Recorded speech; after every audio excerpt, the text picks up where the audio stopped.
believes the enlargement has emerged as a strategic tool of peace and stability across Europe and its neighborhood. As the EU full membership remains still the main goal for Turkey, the EU is also expected to fulfill its responsibilities in this regard. Meanwhile, thank you, Sanchez. A few points to remind you.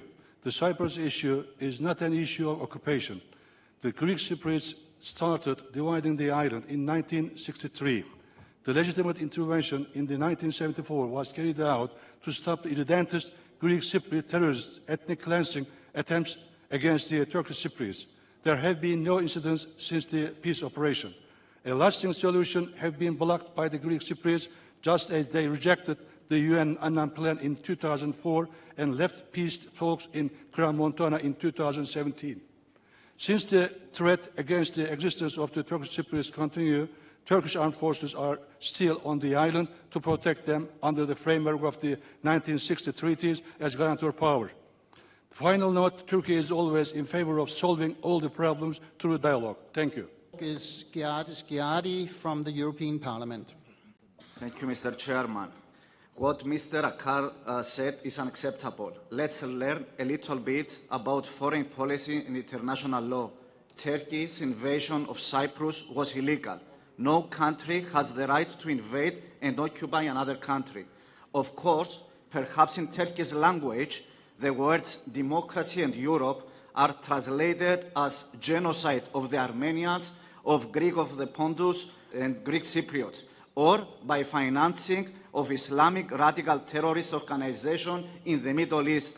The words spoken by Mr. Akar are the best proof that a state that has no understanding of international law, a state with a criminal record, has no place in Europe, either as a member, either as a partner.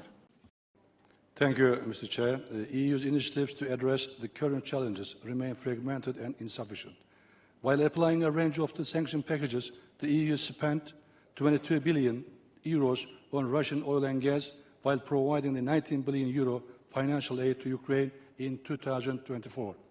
One of the major initiatives is the Rearm Europe, which aims to invest 800 billion euro in the European defense industry. Interestingly, according to a recent survey in a European country, 59% of the respondents stated that they would probably or definitely not defend their homeland in case of an attack.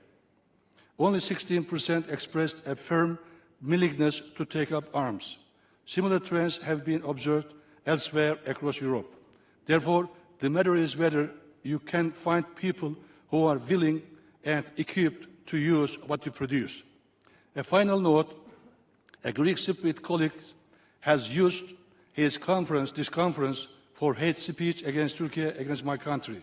We have always answered all allegations, but not the false, repeated, hateful, and the irrelevant ones, distorting historic facts and undermining the unity of the EU. Remember, dialogue is essential. Thank you, and thank you, Danish Parliament. Now we will close the list for requests, but first I will give the word to Geάδη Geάδη from the European Parliament. Thank you very much, Mr. Chair. I want to respond to what Mr. Akar said in his last intervention. It's not a member state of European Parliament who is undermining European unity, but a state that believes it can impose by force of arms, such as Turkey. I would like to send a message to Mr. Akar. If you want to become a European member state, then you must respect European Union and not threat Armenia, Israel, Egypt, and Greece with war.